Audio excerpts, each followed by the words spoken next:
I was born on the island of Puerto Rico, the southern part of the island, a small town called Unidos.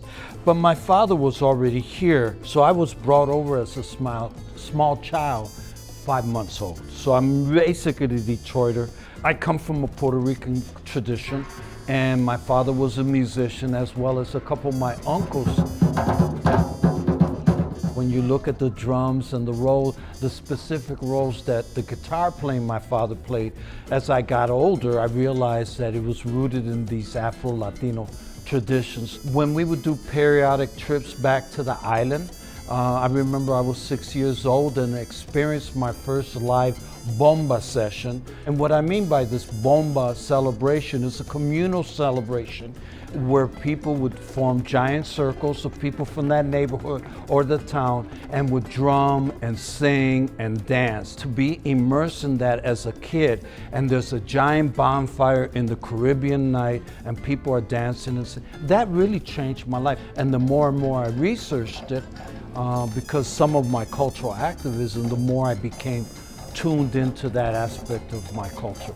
I just always felt that culture and cultural expression was a way to actually elevate messages that if you gave a speech, people wouldn't hear, but you could say that same message or share that same message through cultural expression.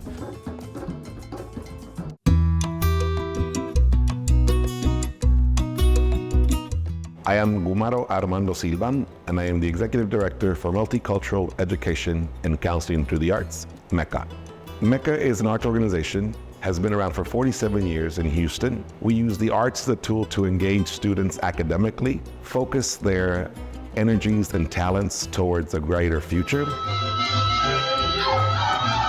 Two of our largest programs have been the Mexican folk dance, or ballet folklorico as it's often referred to, and mariachi. From a young age, I knew I was going to be a dancer, and I was introduced to MECA in 1991 from a friend in high school. I wasn't taking private classes anywhere else. My family could not afford to send me to private classes. He said, come to MECA, MECA will give you these classes. I went off to college because of MECA. They sent me to the Ailey School in New York to learn more dance. But all that time that I was gone, MECA has been part of my family, part of my community. And so that's how I was introduced and how I've never left. While we're not solely here to support the Latino community, our doors are open for everybody. We are very multicultural, but it is a Latino-based organization. MECA was first started in a very Mexican-American community. So Spanish plays a big part in everything that we do.